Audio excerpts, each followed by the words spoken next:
Common Men podcast. My name is John McDermott, and today my guest is Ben Voegele, former classmate of mine from overseas in Taiwan, and so we're just going to have a good conversation today, and hope you all benefit from it. So Ben, how you doing? Good, man. Thanks for having me. It's good to be here. Well, it's a pleasure to have you. Um, you're my mentor in this. Just just a little over a year ago, and I'm like, I got the bug, and I'm like, oh, this is so fun, so Has fun. it been that long? It's been over a year. I guess Yeah. that was before Christmas, 2 Christmases ago now. Yeah. Hmm. Wow. Time flies. Yeah. Yep. So, so, I'd just like to talk a little bit about your experiences living overseas, and some of them will be similar to mine, and of course different, but it's just interesting to get a different perspective, um, especially for those that haven't lived or traveled, off away from the United States, and so it's good to have that knowledge out there for people, just if they're interested in traveling, or with your job, as an international student recruiter, and you're free to talk about that a little more, and how that plays out. And so anyway, what motivated you to live overseas multiple times? Yeah. Well, that's a good question. I guess the motivation really came more from the adult side of things. We moved overseas when I was 7, and my dad was in the corporate side of McDonald's. And so the motivation for me to move overseas at that time was zero. I just thought we were moving across the state. I had no idea. We were living in Illinois at that time. And parents told me we were moving. There's a whole story behind that, but I just assumed, when you're 7 years old, you don't know the difference between moving overseas versus moving down the street, so to speak. So, but we moved twice when I was overseas. I ended up moving when we were 7. I came back to the States when I was 17. My parents stayed in Asia, so I had the opportunity to go back a lot. But about 8 years ago, I had the opportunity to go back and be a director of admissions at an international school. But that was something I was trying to do for a long time. I was trying to get back overseas for a long time, just because that's a life I'm comfortable with, a life I know, and I like, the travel aspect was also, a big factor. I wanted to get back to traveling, but like you, probably there's just that, the fear of the unknown is not really in me. It's actually more of an excitement of the unknown, right? Mm-hmm. So it almost motivated me to want to, I'd lived in the States, proud American, things like that, but it was just that itch to get back overseas. And that was the motivation behind me moving. And when the opportunity presented itself, like, it was something I just couldn't say no to. So. Sure, absolutely. It's always a pleasure and a blessing to experience different cultures and foods, and Yeah. and all that good stuff goes along with it.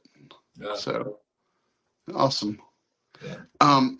So which countries or regions have you lived in so far, and for how long? Yeah, so we moved. Asia's been the hot spot for me. We were in Hong Kong for 3 years when we first moved overseas, and then we moved to Taipei in 1986, and I stayed there until I graduated. Came back to the States after that. My parents at the time had moved to Singapore after I left for college, so I never lived in Singapore, but I got to know it fairly well, being that they were there about 14 years. So I would definitely go back at least once a year. But then when I went back to China in 2015, I was in Shanghai. So I spent a couple of years in Shanghai, and then I came back to the States again. And I've been back here since, but we'll talk about this later. But my new job has me traveling all over, including Asia. So I've been spending a lot of time in Korea as well. Mm-hmm. That's fantastic. Yeah, I've been all over. I've been to Europe, love Ireland. I've been to a couple places in Europe, but there's something about Asia being kind of a second home to me. It's kind of a natural fit. I never fear going there. You probably appreciate this. There's a huge side of me that actually feels more comfortable in the chaos of the unknown in Asia, right? So it's I never get worried. I actually look forward to going back overseas. Mm-hmm. Absolutely. That's something I've missed out on so far, is going back to Taiwan or anywhere too far away from where I'm located now in Missouri. So that's a definite. There's always time. It's never too late. Right. Yeah. Yep. So how did your experiences of different countries differ from each other? You know, that's a great question. Really, when I was young, when we moved to Hong Kong, this is the mid 80s, early 80s, mid 80s, and it was still under British rule.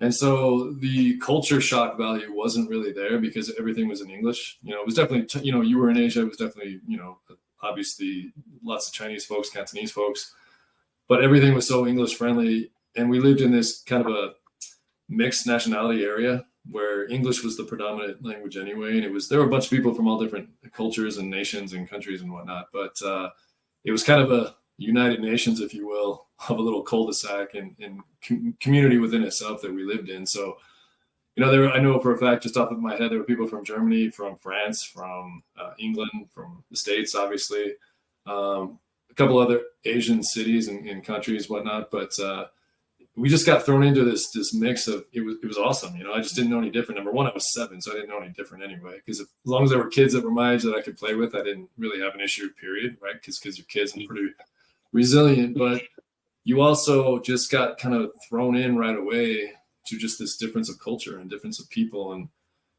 hearing different languages, you know, tasting different foods, things like that. I mean, and on top of that, oh, by the way, you're in Hong Kong, right? So it's like, you know, inside the gates of our area, you know, like I said, it was kind of like living in a United Nations type of cul-de-sac, but then you go outside of that and you're in Hong Kong. But at the time it was pretty English friendly. I mean, if not simple to live there. It was a great way to kind of introduce myself, and I know my family, I speak for them too when I say that, but it was kind of a really easy transition where I've heard horror stories where people went to places that, you know, English was not very familiar to a lot of locals and no one really spoke the language, and so their transition was a lot harder. Not for us. I don't really remember struggling, but that could be, you know, the naivete of being a kid too, right? So I just don't remember struggling because everything was in English, and went to an international school that spoke English. But I do remember when we left Hong Kong and we moved to Taipei in I guess now that was 86. That was a little bit more of a change because that was more not so English friendly at the time. I mean, when you were at school, TAS, Taipei American School that you and I met at, sure, it was, you know, just to speak with people and find a common ground that way. But it was a lot more challenging, but a good challenge, if that makes sense, just because it was more, I'm not a big fan of the term culture shock, but it was more like eye-opening in a sense that, okay, you're really in Asia now, right? You step out of your common area where you lived, and you were smack in, and not everyone spoke English, and it was a little bit harder to get around and things like that. But you adapt, you acclimate, you adapt, both as a kid, and then, you know, my parents are great, you know, just throwing my brother and I into just culture in general. You know, it was one of those things that I really look back on, and I'm so happy they did it, but they never let us just kind of shy away from the fear or intimidation of living in another country. They never pressured us into anything, but it was just like, you know, you're in a foreign country, it's their country, doesn't make it better or worse. It's just, you know, that you're going to learn from their example, they're going to learn from your example, and you know, just people getting along, because at the end of the day, we all want the same thing. But Taipei at the time, I do remember being more of eyes wide open, and okay, something tells me I'm not, you know, in the States anymore, or Hong Kong anymore, and things like that. But yeah, that was my feel. And then when I went back to China in 2015, I'd been traveling a lot, but I hadn't lived anywhere in almost like outside the States in 20 years. So, but again, it wasn't really that hard for me. Yeah, everything's in characters, and yeah, definitely it's, you know, it's a fascinating city. It's an Asian culture. It's everything that, you know, you and I know from back in the day. But I think it was just because of the way you and I grew up, right? It wasn't that scary to me. I think I told you this before, but right before I left, I'd broken my arm a couple months earlier, and I was getting my cast off 2 days prior to moving to Shanghai. And I was in the room with a nurse who was taking my cast off, and it must have been a weekend. And I just remember her saying, "You have any plans for this weekend?" And I said, "Yeah, I'm actually moving to China." And she looked at me like, "No, seriously, what are you doing this weekend?" Right? And I was just like, "No." And she just looked at me like, "Why would you want to do that?" And I just remember without hesitation at all, and maybe this was a little arrogant of me, I didn't mean it that way, but it just came out where I was like, "Why would you not?" You know, just that sense of thrill and sense of adventure seeking. It's in my DNA. I know it's in your DNA too, right? It's just the way we were raised. So absolutely. Yeah, and it's just, I couldn't wait to get over there, and it was a great experiences too. It was, you know, worked at an international school, people from 49 different nationalities and countries were all thrown into this, you know, international setting, and it was fantastic. But yeah, I Right. didn't really struggle. I enjoyed it. I mean, yeah, there were things that were not as easy as, living here in the States and whatnot, but you just acclimate, you learn to ask questions, you learn to adapt. And it's people are people, man. At the end of the day, people are people. I would say the majority of my experience was completely friendly and awesome and perfect. And I have no regrets. And I'd like to go back one day too, whether it's living or at least to travel back. Yeah. So, Mhm. Right. Absolutely. Well, like when I moved to Taiwan, that was my first international experience, and we had to go to Hong Kong a lot until we get our resident visas established. And the first time I went to Hong Kong, I'm like, wait a minute. So I was already driving in the States before we moved, and then mm. you go to Hong Kong, you're like, wait a minute, the cars, they're going the other side of the road. Wait, okay. So Yeah. it's like you see it in movies, and you're like, but then you see it in person, you're like, whoa, Yeah. that's trippy. Yeah. Yeah. But um, Oh, there's definitely quirks, that you're definitely not in your, home area, home country, and I guess the safe place, so to speak. But yeah, I mean, you do trade some things, you do trade a little bit of comfort, but at the end of the day, you've got so many stories and memories. It's so worth it. So yeah, absolutely, definitely. So what were the challenges that you faced living abroad, and how did you overcome them? yeah, again, it wasn't so much when I was a kid. I don't really recall having challenges because the schools that we went to, they become your home away from home. International schools, the friends you make, people like that, because everybody's in the same boat. Mhm. We're all living outside our passport country. We're all trying to make the best of a situation, and your friends become your family. And you really that bond becomes super tight. I mean, friends in general growing up are tight, but you living outside your passport country, you really do develop this bond that I still, like you, I still keep in touch with a lot of people that I grew up with, people from my Hong Kong days, that even prior days before me even moving to Taipei. And that's awesome. I mean, there's people that I've known for 40 years that can pick up a phone and we just chat like I saw them yesterday, type of thing. Mhm. So in that sense, there wasn't really a challenge. Yeah, you're in Mhm. a foreign country. Yeah, the communication is going to be an issue at times. But if you're patient and you're willing to just keep pushing forward, there wasn't a whole lot I regret or worried about or look back on and think, wow, that was a real struggle. There's challenges. You're definitely in another country, but at the same time, I think you could probably relate to this a little bit too. Although you spent a lot of time in the States before you went over, but I struggled more and I had more challenges when I moved back to the States, which is kind of a reverse acclimation process, like almost a reverse culture shock. Because in my head, we would come back in the summertime. And my brother and I would go to the malls and we would do American things and blend in the best we could, but we always knew we were going back overseas where our friends were, and the stories would be fine, and the people we get to see, everything would work out. But when I moved back permanently, it was a different story because I truly didn't know how to interact and be American. It was almost a learned trait that I had to relearn how to, the culture shock of moving back and the normalities of, just the everyday life of American teenager, American college student.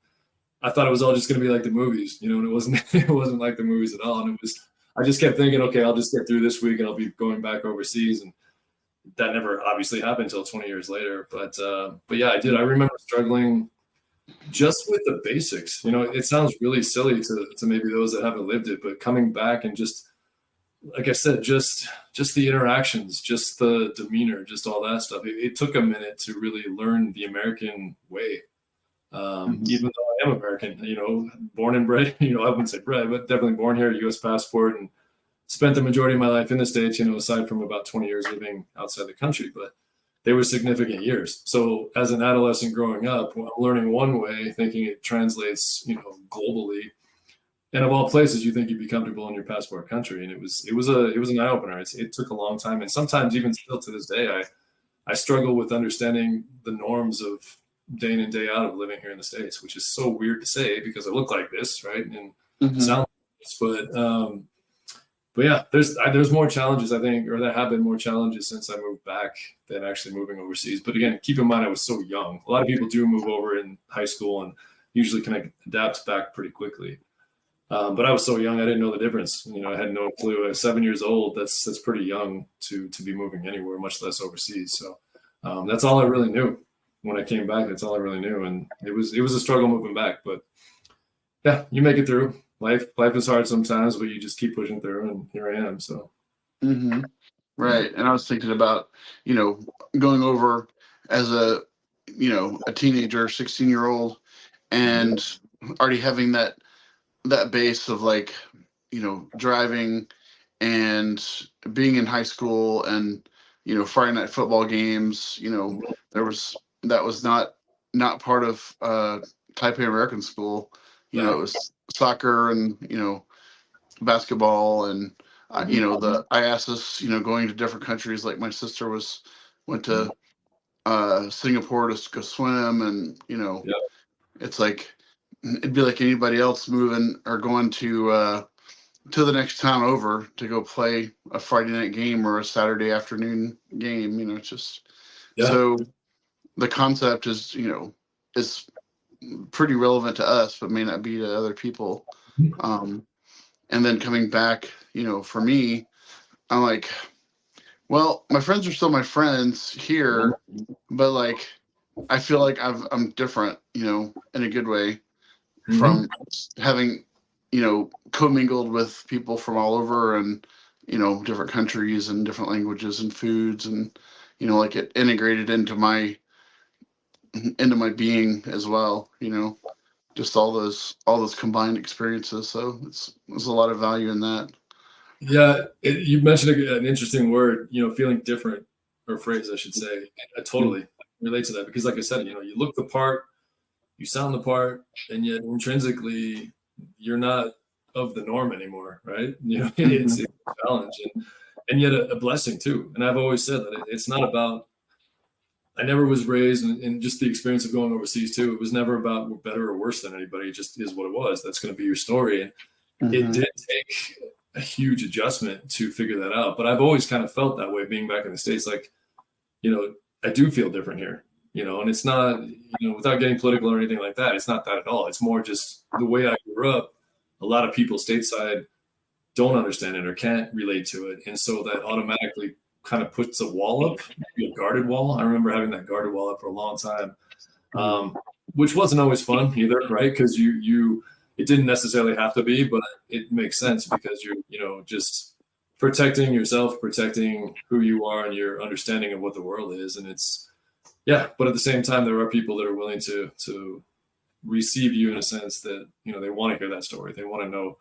A lot of people think it's fantastic. A lot of people think it's great. A lot of people could care less. And you know what? That's okay. It's just my Yeah, story. It's it's not not better or it's not worse. their story to tell or live out. So Yeah, it's just my story. It's something I'm proud of. I don't shy from it, but I'm at the stage in life now. I really bring it up when I'm asked. I don't just start with that because I Mhm. remember coming back from Taipei, especially, and when people would ask where you're from, and you'd say Taipei, and people would look at you like, okay, whatever, and walk away. So it was hard to actually make friends right away in college because people thought I was giving them a line or I was kind of being a jerk or things like that. And it's not that at all. That's our story. That's real. But it's hard. It took me a while to realize it may be hard for stateside folks to understand the way I grew up because it makes total sense to me, makes total sense to you, but Mhm. um, not always making a lot of sense to everybody else. So Yeah. Well, and I got, I've had a lot of people say, "Aren't you so and so?" And I'm like, "No, that's not me. Like, I'm not." They're like, "Jim?" I'm like, "No, my name's Strong." did we talk about this? My gas station story when I can't remember I, we talked about this because I that's think funny. maybe that was on a podcast you did with your university Oh, that I yeah, picked yeah, up yeah. on. I've told the story a couple times, and I'll give you the shorter version here. But it's funny you say that because that happens to me all the time. It actually happened to me in California and happened to me in Atlanta when I was just out there. Hmm. But I get people assume they know me all the time. But I was at a gas station here, and I was just pumping gas, minding my own business, and I walked in to pay. I think I was getting something else in the convenient part of the store, and I walked in to pay, and this guy turned around and just kept yelling a name, and I'm just standing around going, "Who's he talking to?" Kind of probably what you've experienced too. And I finally just turned around and he looked at me.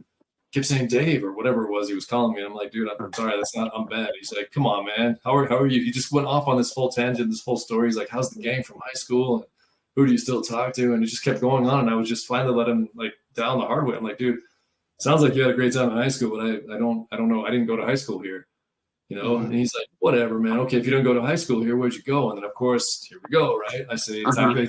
on, and he looked at me and he's like, F you, and got out of the car, and just got in his car and drove away. And I'm like, Yeah. I'm not lying, so, but yeah, No. I get that a lot too. I get those, hey, are you this person or that person? When I was in Atlanta just recently, I got on an airport shuttle and I sat down and this guy thought he knew me from work. And I'm just like, nope. Guess we just have those faces, my man. Guess we just Yeah, I know. Well, it's like, me being on the road as a truck driver, I go to so many different places. I think it happened maybe a little more when I wasn't working for Walmart. And I was wearing like, normal street clothes and not a Walmart uniform. But it seemed to happen a lot like in rural Missouri. Like I'd go into a truck stop and the person would be like, don't I know you from somewhere? I'm like, maybe. I don't know. I mean, I come through here. I come through here a lot to get food or drinks or whatever. And she's like, "No, I swear I know you."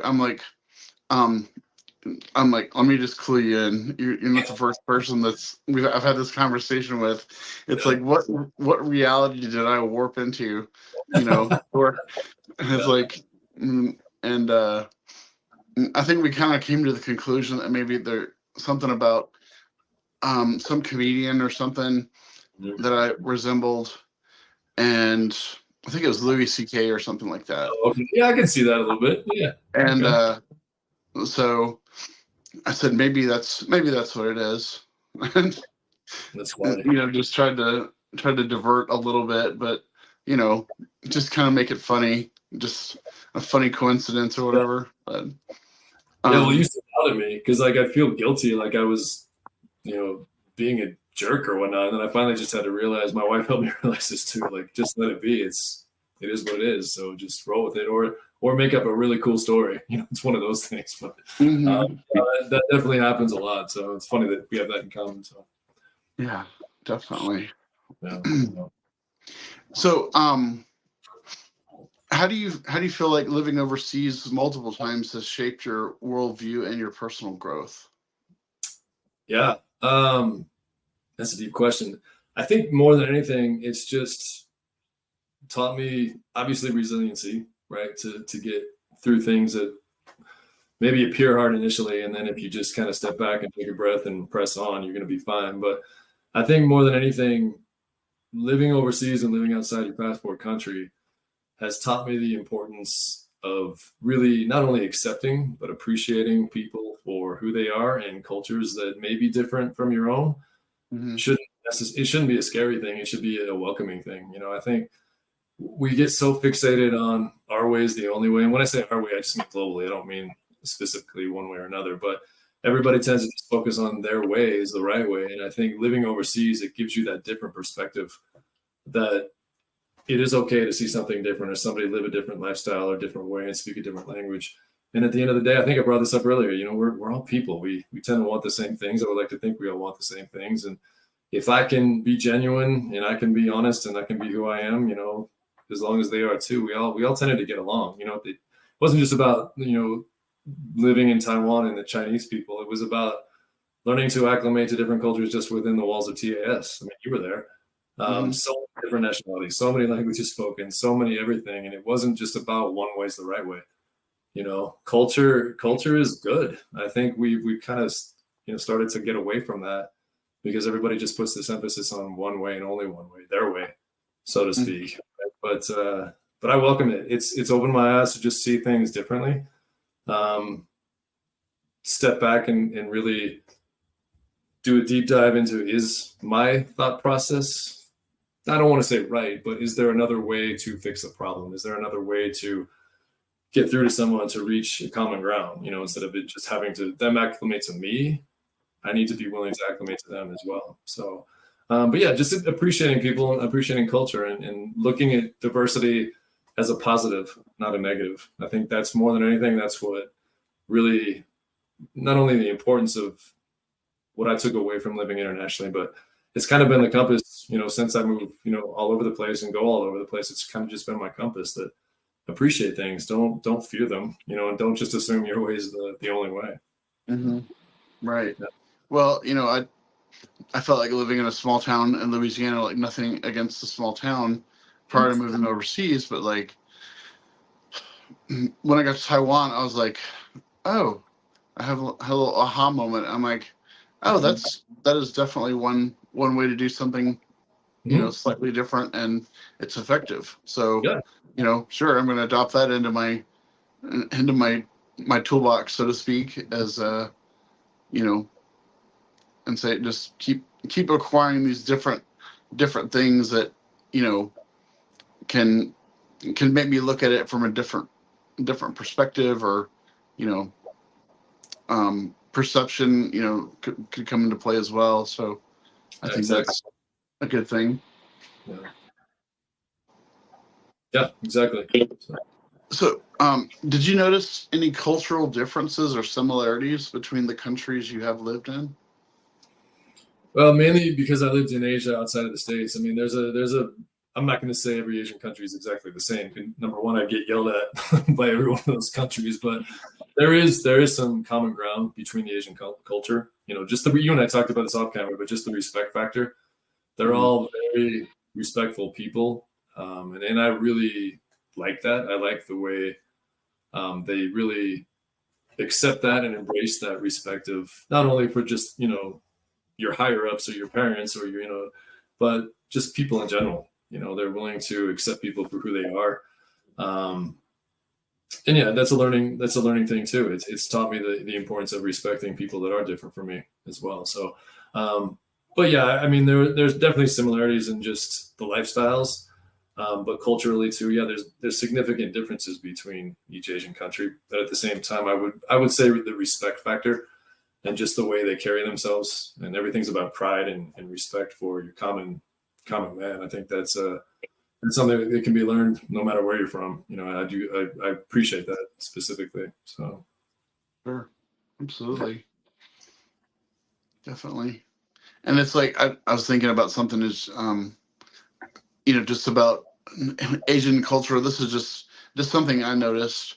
Like when somebody's talking in front of somebody else, like the personal space is a lot smaller yeah, in an Asian country, whereas we want to be, like talking in like one couch or one chair in a coffee shop, and then somebody yeah, else is like 5 feet away from you, and you get too close and people get a little intimidated, and that doesn't happen in Asian countries, from what I no, remember. no, it's still the same way. That's funny you brought that up. I mean, like I said, there's quirks to every country, nationality, creed, whatever you will. But yeah, the personal space is non-existent in Asia. That's kind of funny you said that. Just being on the subway, just taking the subway to work a lot. I mean, they cram in no matter who you are. It helps be tall. I didn't really get too stressed out or feel too claustrophobic. But yeah, I mean, yeah, personal space is a no-go. Yeah, good luck. Yeah, Uh, right.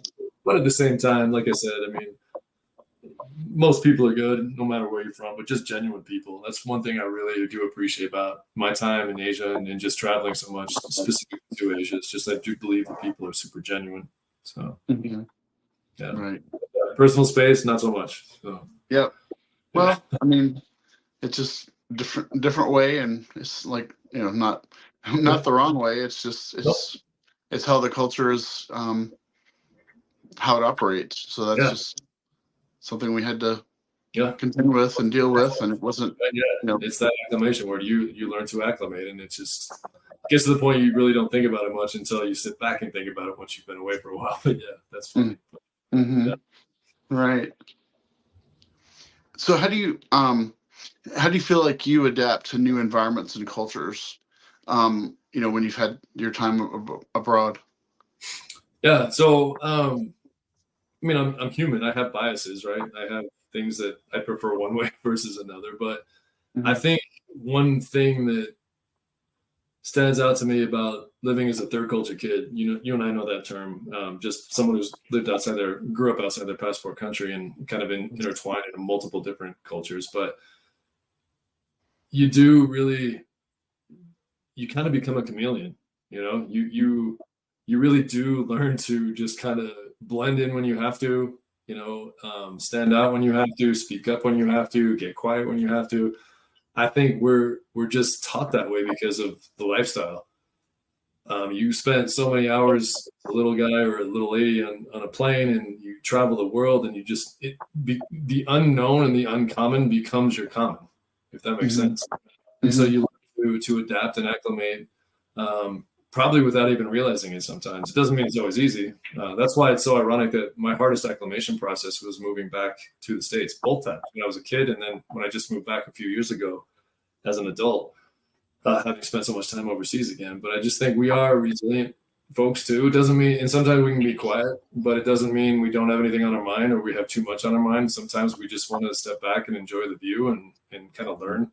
But I do think we're really good at adapting to chaos, because chaos is a lot of, you know, what we went through, and in a good way, just because of, like I said, like language barriers and cultural barriers and things like that. You just learn to adapt. And I don't ever feel like I'm in a situation that I can't, you know, get out of, no matter where I'm at. You can plot me in the middle of a non-speaking English country anywhere, and I'm not going to like lose my mind and panic. I might panic about other things, right? But just the acclimation and the adaptation and the resiliency, you know, we can, like I said, we can blend in. We're chameleons. We can feel at home anywhere and nowhere. You know, it's one of those really weird things. We can talk to anybody about anything, and yet sometimes all we want is quiet. We don't want to speak. So I don't know if that really answered your question. I just think that the way I view it, it's been more of a blessing than a curse. It's complicated a lot in terms of personal relationships, especially when you're in those adolescent stages and early 20 stages, and you're trying to figure out life in general. You don't really feel like you belong anywhere. But then the flip of that is you do belong everywhere. There's just maybe not one specific place. And I think, like I said, that's a blessing and a curse, you know, just based on how we grew up. So sure. I hope I answered. I think that is good. What's that? I hope I answered your question. I kind of went off there, but I hope I answered your question. Oh, you're fine. You're fine. I mean, that's a pretty good takeaway, that we may not belong to where we want to belong, you know, but we can, you know, on a grander scale, we can belong everywhere. You know, It just takes a little bit more of adjusting and, you know, adapting, and, you know, there's a upside to that as well. You know, you just your growth as a person, you know, you're just acquiring different tactics and skills that you may not have acquired any other way. So it's definitely a good bonus. So yeah, and I think those spidey senses go off when you're in a safe place and when you're not, and when you kind of get those spidey senses a little bit earlier just because of how you grew up, right? And at the same time, the negative side is maybe this was just me, I don't think it was, but you can tend to be guarded sometimes too. We talked about like just personal relationships, and I think a lot of the folks that grew up the way we did, we tend to be guarded at times. And the reality is there's a reason we're guarded, because we're trying to scan for common ground, right, with people that but the reality is that guarded sense can get in the way sometimes too, and you can miss out on a lot of really good things. And I'm a victim of that. I did that. I was guarded for a long time until I realized that, you know, this is my story, and, you know, you appreciate it for what it's worth, and it shouldn't hold you back. And it takes a minute, you know, to let those guards down. But yeah, it's just something I've experienced. I think it's more common than not with folks that grew up like we did. Yeah, I think you do develop that acute situational awareness. And it's like you're more in tune with it when you're in a foreign environment, like not a foreign country, but just like someplace you've never been, or someplace you haven't been in a while. It's you're like, oh, I remember how to do this, you know, remember how to make this work. So that's instinct. Yeah. So what would you say were some of the most memorable moments or experiences you had while living overseas? Yeah, you mentioned I asked this earlier, and I want to talk about that, because I was fortunate enough to play a lot of sports, did a lot of things, and the IASTIS trip stands out more than anything, because for those that don't know what that is, it was basically our equivalent of state tournaments, like end of the season sports tournaments. And yeah, you're right. This is where I will say that we got spoiled, because a lot of us got to fly, instead of, you know, picking one town in the state to have your state tournament or competing against different levels, the 2As, the 4As, whatever. We would fly to other countries and play at other international schools or American schools for our end of season tournament, and even in season tournaments. So, I mean, my senior year, I think I went on 6 trips all over Asia, at least 6 trips all over Asia. to different countries, and just getting that exposure, once in a lifetime opportunities, and you don't even realize it when you're doing it. But when you step back and look back now, those were probably, if not the best memories, definitely up there. But the chosen family, the friends that you make, I talked about this earlier. It's just, you sincerely become family, because everybody's going through the exact same emotional change, acclimation process, no matter where you're from. And I still beyond thankful for the friendships I made over there. Just a once in a, lifetime chance of being in that position anyway, but then meeting the people that I met, friends to this day and their family to this day. And still to this day, the closest people I know, I can pick up a phone and call just off the top of my head, 20 people that I know, and pick up like right where we left off yesterday. And that's a blessing. But yeah, there's just, I don't really have, and maybe I'm just naive, I don't know, but I don't really have negative memories of living overseas. The hardest thing is when you leave, the hardest thing is when you do say goodbye, because you do get so accustomed to saying goodbye on a consistent basis, year in and year out, because the overhaul and the ongoing change is really draining at times, which probably makes sense as to why we're so guarded at times. We get really good at learning the art of saying goodbye, which is not an easy thing to do. And yet we have that mastered by the time some of us are 10 years old. You just don't get too comfortable anywhere, or get too comfortable with people. But the friends you do make, I think, is the biggest memory to me, because I still talk to them, and they made it all worthwhile. And they made, like, the good times, the bad times, all of it worth it. So I'd say that's probably the best memory I have of living overseas. Mm-hmm. Sure. Yeah, definitely. And let's see. Well, I mean, I had when we first moved overseas, we were getting in, trying to hail a taxi cab, and you know how Taiwan summers are. It's always raining at some point in the day, and it just started raining, and I slipped, twisted my ankle, and mom was like, "We're gonna finish shopping," and I'm like, "My ankle is humongous. This is not normal." And I'm like, I started the year at TAS with, a cast on my leg, and I'm like, okay, this was not the vision I had in my head of how I was going to like me so far, right? Yeah.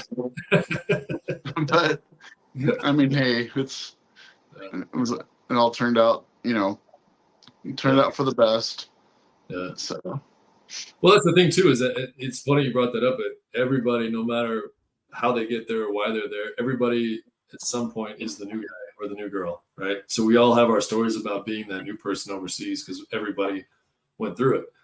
So you experience a lot of the same things, a lot of the same emotions, good and bad, right? But everybody at some point was new. So that's mm-hmm. funny. So, yeah. So how do you feel living abroad has influenced your career or your professional development? Ooh, good question. So I was in education for a long time, and I think a lot of that had to do with just growing up. A lot of my idols, mentors, if you will, were always teachers or coaches. Mm-hmm. And I just saw it as an easy transition into them. Both my parents were teachers at one point too. So that always helped. But I just saw it as a way I could always give back. I was blessed to be in the position I was in, and I idolized many of my teachers. I'm not gonna say all, because that's just not realistic, but they always left a pretty strong impression on me in terms of not just education side of things, but character side of things, how you carry yourself, looking out for the person next to you. It's not always about you, but I just really admired my teachers and coaches, and wanted to continue that. And so I got into education for a long time. But I always had that itch to travel. And so I think when I had, like I said, I even coming back to the States, I always knew I'd end up back overseas at some point, whether it was to travel where it was, or whether it was to live. And the fact that my parents stayed overseas for so long, it was an easy thing for me to go and experience different cultures, even in my 20s, because I always had a reason to go back, which was nice. But going back and being presented the opportunity to go back and work professionally in education still, but this time as an administrator at an international school in Shanghai, that was just, everything was lining up perfectly for me. It was just one of those things. And it was time to really, it was one of those either do it now or you're never going to do it type of things. Sure. So just the stars lined up and the position was perfect, and it gave me the opportunity to travel back, especially to Asia. So yeah, I took a risk. It's always a risk. You never know how it's really going to turn out, but was able to do that. Loved every minute of it. Got some great exposure and great experience. Came back to the States. I taught a couple more years. Got out of that, and then just about a year ago, it's almost a dream job. But I started working at the University of Utah, and the University of Utah has a campus in Korea, and so I actually represent that campus. I do a lot of my job is recruiting, like you talked about. That's what I travel a lot domestically and do a lot of recruiting fairs or talk to a lot of high schoolers, talk to a lot of parents. But I also do a lot of marketing, do a lot of presentations, both in Utah and out of Utah. I'm constantly on the go, kind of connecting businesses with the university and opportunities with local governments, things like that. So it keeps me busy, keeps me off the streets and out of trouble, right? So, but it's more than anything, it's just allowed me to really scratch that itch of traveling. That nothing against my teaching career, but I didn't get to travel a ton aside from being in Shanghai. But I wasn't teaching; I was an administrator. But this has really allowed me to kind of get back to that life that I know. Probably I'm on a plane almost too much sometimes, and I don't know if my wife likes that or doesn't like that. Sometimes I think she likes the quiet of me not being around, but that's fine. But again, it's normal for me. Friends of mine, friends of yours, people we have in common, we know that are pilots. I think that's a lot of them scratching that itch as well. In the trucking world, getting out and going to new places, we're people that really don't sit well. We don't sit still well, right? Mm-hmm. And so no matter what it is, whether it's a career opportunity or just living and moving, I usually get kind of like that itch to go somewhere and do something for 3 years. And it's been great. My exact title is director of admission or assistant director of admissions for the Asia campus, University of Utah Asia campus. But there's so much more to that. But the fact that I get to get out and talk to people, get out to go to different places, get out and get to do things with people of other cultures, it's just been perfectly aligned, and I'm super happy right now. It's a kind of a dream job right now. So, right. Yeah. Well, I mean, my kids are, my son's a junior in high school and my daughter's a freshman, and I'm like counting the days till my daughter graduates, and I'm like, where am I going to move? Yeah, right. Get it. Yeah. Because with Walmart, there's a lot of opportunity, in different parts of the country. I can move southeast, I can move southwest, and, living in Texas, Louisiana, Missouri, has been a blast. But like, I feel like I'm just kind of stuck in this loop of, all right, well, I'm still traveling the country, but my home, when I'm off work, like, I'd like a little bit more adventure, and I'm just like, I like that aspect of seeking the adventure, even when I'm not working. So it doesn't go away. I think that's just like we talked about earlier. It's just part of our DNA because of how we grew up. Think about all the airplanes you've been on, right? Think of all the places you've been to, the airports, the time you spent in the air, the time you spent traveling new locations, and it's a wild ride. It's not for everybody. It does. There are parts that get old sometimes. You always want to be where you're not, so to speak. But at the same time, it's just it's the life we know, and I wouldn't want it any other way right now. But just the connection with people is what it's all about, and getting to do that now professionally is a win-win. So, but yeah, I do get that itch. I feel that completely, that every 3 years, it usually there's something going on, like, okay, I need to go do this, or that adventure that you talked about. That's exactly right. It's the humble pursuit of adventure, the ongoing pursuit of adventure. Right. So, yeah, that's been my MO since I was 16, that first trip overseas. I'm like, you just feel like this rush. You're like, ooh, what's coming up? What's next? Yeah. It's an adrenaline rush, and you get all bummed out when it's over, right? You're appreciative of the memories, but then it's like on to the next thing. What's the next thing? Because it's almost addicting, right? It's that addiction of adventure. Oh, yeah. It's pretty awesome. So let's see. And let's see, I'm gonna go down here. So, did you have any preconceived notions or stereotypes about the countries you lived in, and how did your experiences challenge or confirm those beliefs? Yeah. So again, not really when I was young and we first moved overseas because I didn't know the difference between Hong Kong and California, right? I didn't know where we were going. I just at 7 years old, you just assume you're with your family, it's going to be safe, and you're going to find people your age, and you're going to be fine. So I don't really remember. Even when we moved to Taiwan, I mean, I was a seasoned veteran at 10 years old of living in Asia, so Mm-hmm. it really wasn't an issue. Or I don't remember having any kind of preconceived anything. I just knew like the friends I made in Hong Kong weren't going to be there, so just the simple fact that we were starting over again. That was tough. But in terms of the actual culture and the people in the country, I don't remember having those. But when I went back as an adult, when I moved to China as an adult, I didn't really like it. It was like we just talked about. It was more of an excitement thing. I didn't have any preconceived. I mean, I knew it was going to be different, and I didn't expect it to be the exact same thing as when I was a kid. Mm-hmm. But at the same time, again, I remember landing, and it had been at least I want to say 8 or 9 years since I'd even been in Asia. But as soon as we touched down, it's funny you mentioned the summertime in Taiwan because I moved to Shanghai in the summer. As soon as we touched down and that door opened and you start walking down the tarmac, man, that humidity just hits you. And I remember just laughing.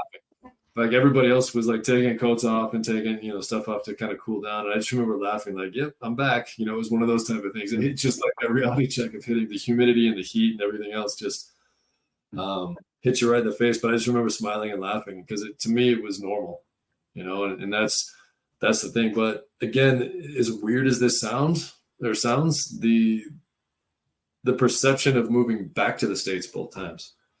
I think I had it in my head as a kid that it was just going to be this. I mean, this dates me and dates you, but I remember like watching episodes of 90210 and the first, those things, and like all the Family Ties and Growing Pains and all these American sitcoms. And because I hadn't really lived it, I just assumed that's what it was going to be like. Everybody's happy, everybody's great, everything's perfect. It all works out in the end, right? Mm-hmm. Emotionally, it's all just going to be, rainbows and unicorns and everybody wins, right? But that wasn't realistic. And it was a really hard reality check when I did move back, especially because I didn't quite understand my own culture, right? I didn't understand what I was getting back into. And even as an adult, when I came back from Shanghai, I'd been gone for 2 years and your brain almost just shifts right back to that adolescent age of like, this is norm, this is how it is being internationally, and the chaos, like we talked about this earlier, but the chaos becomes common. And then when you get back here, it almost that pace of life just slows down. Mm-hmm. And you keep wondering, is there something wrong with you? It's like, what's going on? Like, no, this is such a slow pace of life here. It's great, don't get me wrong, but it's like, I need more. Like that adrenaline rush that we talked about and that dopamine rush, right? It's just, it wasn't as profound as it was living overseas. And it took some acclimation. It took some adjusting to. So I thought it was going to be one way more moving back. And that was harder to deal with than actually assuming it was going to be one way when I moved over, even as an adult. So yeah, it's just weird that the acclimation process moving back, the repatriation was tricky for me. So, but yeah. Right. Yeah, it's totally it runs contrary to what what you might expect. Mm-hmm. So let's see. So were there any cultural practices or traditions in the countries that you lived in that you found particularly intriguing or challenging to adapt to? Well, I do remember, and I've told this story other times, when we were first moving to Asia and I hadn't mastered the art of chopsticks yet. I didn't realize that they were going to have forks in Hong Kong because, again, I was 7. This is embarrassing to tell, but now I don't care. But I was convinced that I was never going to eat again because I couldn't use chopsticks. I was 7 years old. And I remember landing in the Hong Kong airport just bawling. And everyone's like, oh, is he sad because he's moving to Hong Kong? I'm like, no. My mom just would say, like, oh, he's just terrified. He's never going to eat again because he hasn't figured out chopsticks. Now, I'm happy to report I can use chopsticks now, but I remember that. And but yeah, not really. I mean, there weren't any. Again, as a kid, I was so young. There weren't really any struggles. you know, Mhm. profound struggles anyway. I mean, you still have struggles. Everybody's got them growing up, and there's still growing pains and life pains and things like that. But again, the taking away, there was just so much more good than not good. You know, interacting with different cultures and different people, different languages, and just getting to do things that, and this sounds arrogant, I 100% don't mean it this way, but I think you'll understand what I'm saying. But getting to do things at such a young age that so many people dream about doing, you almost take it for granted. You know, you don't take it for granted, excuse me, what you're doing, where you're living. Like when I got back, and there are people that are just in awe of the fact that, you know, I've been to the Great Wall. I've you know, lived in Hong Kong, lived in foreign countries and all this stuff. It sounds fascinating to so many people. And to me, it's just normal, right? And to me, I'm like, yeah, of course I've seen Hong Kong. Of course I've been on the Star Ferry. Of course, you know, I lived in Taiwan and been to China. Of course, like, who hasn't? You know, that's where you start to kind of, and it's not hockey. It's just the way we grew up, right? So yeah, it's like you don't know any other perspective other than what you've experienced. yeah, and you actually, I was surprised. I always thought everybody did that. You know, when I first came back, I thought everybody grew up like I did. It's just the way it was. It's our story, not better, not worse. It's just our story. And but getting, you know, to see the way people live and their cultural beliefs and their understanding and perception of the world, to me that's awesome. I love really interacting with people that are different from me. It's just, to me, it's calming. You know, I love seeing how they view the world, how they express their concerns, their emotions, how they interact with people different from them. I find that fascinating. And to me, it just, in this crazy, large, divisive world we live in, to me, it kind of shrinks everything down and makes me realize that we're not that different. So, yeah. Right. I was listening to a podcast, and you know, Terry Crews, you know who he is. Yeah. So he was being interviewed, and on the Order Man podcast I listened to, and he said, you know, 99% and 99% of our makeup we're identical. It's the things that are so minuscule and the minutia of what is actually truly different. You know, less than 1% of us. You know, it's like it could boil down to language or skin color or, you know, education or, you know, whatever.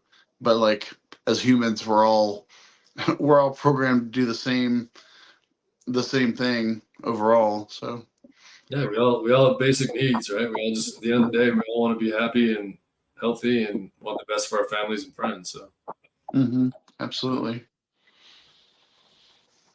So we may have touched on this a little bit, but how did living overseas influence your perspective on global issues such as politics, economics, or social dynamics?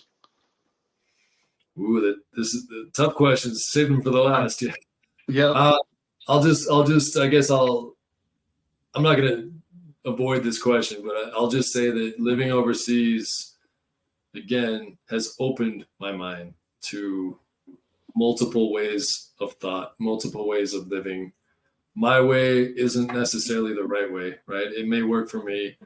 That's fine if you don't agree, but we don't have to hate each other because of it, right? And people are entitled to believe what they want, feel what they want. Again, I guess I'm just getting older now, and I don't see the sense of divisiveness and screaming matches and telling everybody they're right or wrong because of how they view things. You know, it's just, I refuse to buy into that. I would like to think most people are good, you know, whether it's domestically here in the States or overseas in different cultures. And but it's hard. It's hard to look at the world right now because it is so divisive, you know, and it's a scary time. I wish it was a simpler time. The reality is things progress, things, you know, transpire that aren't always happy. But again, I think I wish people had the opportunity that we had. More people had the opportunity that we had, because I do think when you live outside your passport country and you're able to see the bigger picture and you're able to see that people are more similar than different, I think that could reduce a lot of the tension and a lot of diversity and the divisiveness that we're seeing right now. It's just sad. You know, I 100% believe people are entitled to think and feel how they want. That doesn't mean it needs to be pressed onto other people. And you mentioned something, I can't remember if it was before we went live or not, but these podcasts, these direct conversations, I do think help, because as you said too, that there's no way to alter this. It's you and me talking. We're just having a conversation, right? I know, like, even though you and I grew up similar, we probably have different views on things, and you know what? That's okay, right? It's okay. I think that's, if we could just sit down and talk instead of screaming matches, you know. And I'm not perfect by any means. You know, like I said earlier, I have biases, but learning of culture is different from my own. Learning how to work through things when there's a language barrier, when there's a culture barrier, when there's a religious barrier, you know, just different perceptions. I think you and I learned that it's okay to be different, and we can learn to find common ground, you know, in that league of uncommon men. In uncommon situations, we can find common ground. And I think that's missing in today's world. So I don't know. It's hard for me to understand why there's so much hatred in the world. You know, by no means am I a perfect person, but I think living overseas allowed me to have my eyes wide open at an early age and really appreciate people for who they are and where they are, not necessarily what they look like and what they believe. So, well, it's to me, the tragedy is this, that we live in an age where information is so abundant, yet people, we can't agree on, you know, on we can't even agree to disagree. It's got to be, you know, a fist fight or a war, or, you know, just chaotic, you know, violent chaos and protests. And, you know, I'm not trying to get in the political aspect of it, but it's like, you know, people just, I mean, I'll put it this way. So there's this guy named Billy Gardell, and I watched, he's a comedian, and he was saying that, you know, people are doing stuff like, even just, you know, recently with the Kansas City, you know, the parade, it was supposed to be a happy time, and people are hurt and killed. And, you know, it's like, I hate to say it, but it's like, what's wrong with people? And he said, this guy, Billy Gardell, said, you know, that voice in your head you're not supposed to listen to? He's like, people are starting to listen to that voice a lot more often. And it's like, it's tragic, you know, that we can't be more open-minded and accepting, and, you know, just more loving and kind and gentle with one another. It's like, we have to embrace everyone, you know, as our brother or sister. So yeah, we're so fixated. I think I mentioned this earlier. We're so fixated on having to be right instead of just accepting. You know, I think that's really what's gotten away from a lot of things these days. Everybody's focused on being right versus just accepting others for who they are, what they believe. You know, what the person across the street from me believes, it's not going to really, you know, at the end of the day, it's not going to really affect my day in and day out. So why just be you, be who you are, and, you know, be nice to people. It's not that hard. So right. Yeah. Right. So, Definitely. yeah. Let's see here. Look, I may have to plug my computer in. So if you see me look under the desk here in a second, that's what I'm doing. I'm trying to see how much power I have left. So I think we're good. We should still be good. So. Okay. Well, I did have some additional questions. We've kind of, you know, gone on tangents on some of these already. So it's like, let's see.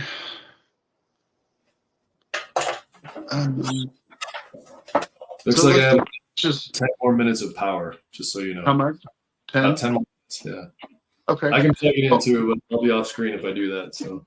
Okay. Well, I'll just go ahead and just the question I was thinking about is probably more relevant anyway. So reflecting on your experience of living overseas multiple times, what advice would you give to someone who's considering a similar lifestyle? Go. Do it. You know, do it. It's scary and terrifying, and, you know, just brutally different in places and times and things and whatever. But at the end of the day, the experience is such a fantastic, beautiful, life-changing thing that I wish, like I said earlier, I wish everybody had the chance to at least spend a year outside their country, their home country. Mm-hmm. Take it for what it's worth. Ask questions. Allow yourself to be vulnerable and realize you're not alone. There's a large sense that you're always alone when you take on these kind of things, and yet there's so many people going through the exact same thing or have gone through that. So ask questions, reach out. There's so much more information now too. When you and I were overseas, there was very little on the subject matter, and now there's like a whole genre attached to living overseas and the expat life and doing things, even with small children, moving kids, families, whatever overseas. And there's so much more information now.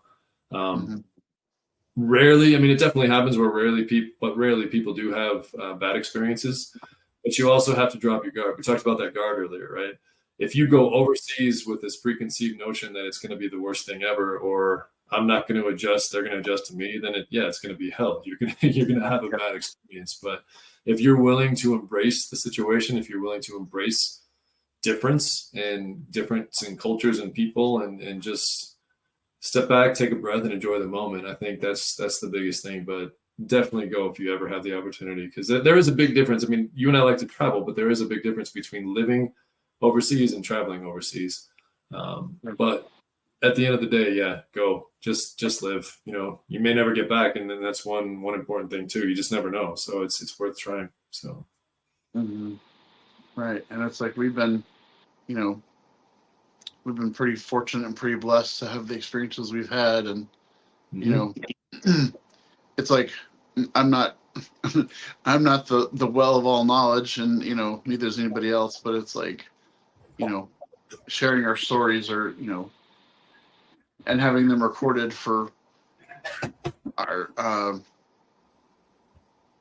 for in my instance, my kids, and, for maybe their kids, and, just different relatives of yours, to share. I know you've had a pretty good library of podcasts that you've done before. Yeah, and I am going to get back to it. Thank you for that. You were on that, but yeah, it's just been a hell of a crazy busy last 12 months. I've kind of stepped away from that, but I am going to plan on getting back to it. But anyway. Yeah. Well, in due time, you gotta live life and take care of your responsibilities. And for me, this is a fun time. It's a great hobby, No, and there's a lot of people get a lot out of it. I'm plugging my computer in right now, so sorry about it. No, you're fine. Hold on just a second. Okay, but yeah, there is a lot of value to these. It's not, you and I are having a conversation, but there's definitely a lot of value and learning that can be had. I'm learning from you. I appreciate you, so what you're doing. So awesome. Yeah. All right. Well, I guess we'll just go ahead and wrap it up, unless you had anything else to add to the conversation, the great conversation we already had this afternoon. I appreciate what you're doing, and like I said, the whole thing about growing up the way we did, it was never about being better or worse. It's just our story, and there's nothing wrong with your story, no matter what it is. So I appreciate you allowing me to talk and kind of talk about the lifestyle you and I know, man. It's what we know at the end of the day. So I do appreciate it. So. Oh, absolutely. And I'll be interested to hear, with your, as your job progresses, and, you said you are going to go to Korea pretty soon. I'll go, let's see, in May and then again in October. I usually go a couple times a year. I went back last May. I was there last May. But I've also gone to Hawaii multiple times. Real rough when you have to go to Hawaii for work. That's tough. But yeah, I'm back there too. So, and I'll be coming to the East Coast the first week of March. So I'll be in. If I sound like speaking of comedians, I sound like I have a comedic schedule. But I'll be coming to New Jersey, New York, Connecticut, and where else? Oh, and then I actually go to Vancouver, BC. I go up to Canada for a couple of days too. So I'm all over the place, all over the map. So. You have a little bit of time work done to see your brother? Yeah, okay. Yeah. That's the plan already. The nice thing about going the New Jersey, New York trip is that I'm not coming back in between, so I'll be out there for about 10 days. So I'll get to see him plenty. I'm actually going to take a side trip down to Orlando. You remember Tim Wenger? Yeah. But I'm going to get to go down and see him. And his daughter's my goddaughter, and I haven't been down and seen them in a long time. So I'm going to go down and spend a couple of days down there. She's in a play, so I'm going to get to see her opening night, which is kind of cool. But yeah, so I'm kind of making an East Coast trip here in a couple of weeks, but again, it's exciting. I'm looking forward to it. I wish I could snap my fingers and just be there, because I mean, there's still the flying side of it. As much as I like it, it's as you age, so to speak, like in being as tall as I am, it's kind of hard to just sit on a plane for a long time, but it's all worth it. In the end, it's all worth it. So Definitely. Well, that's awesome. Well, I'm excited for you and the things you get to do, and I can at least live vicariously through your adventures, and that's a blessing that we have Facebook for that purpose, and social media. That's yeah. the good upside of that is it's like, hey, Ben's going to New Jersey. It's like, ooh, I haven't Yeah. been there. It's always weird when I post those, because I'm not doing it to be like cocky. I'm just doing it more to like send a warning sign, like, hey, if there's anybody out there that's in the same areas I'm going to be in, it'd be cool to meet up. Especially people that you and I know from our overseas days. Mm-hmm. But yeah, that's why I want to see people. I usually schedule it to where I have at least a day where I can kind of just take a break and put the work tone off or put the work voice down and kind of go live a little too, which has been a blessing as well. So yeah, Fantastic. yeah. All right. Well, I appreciate you blocking off this bit of time with me, and Yeah, of course, man. This was fun. I appreciate the conversation. So yeah, and it's always always good to talk. It's like one thing to talk on Messenger, but then yeah, face to face, it's like get the body language interaction and all absolutely. that stuff. So I really do appreciate you, man, and looking forward to hearing back about what's going on in your life, on your travels and journeys, and Sure. just hope everything goes well for you. I appreciate it. Stay safe on the road, and I appreciate what you do for that too. So thank you. You're keeping everybody fed, so to speak, and keeping America busy and whatnot. So I do appreciate what you do. So Thank you. Thank you. Say hi to your sister too when you talk to Mem. Say hi to her for me. So Absolutely. And give Jason a hug when you're up in Jersey, New York. Yeah, for sure. We'll do. So All cool. right. All right, buddy.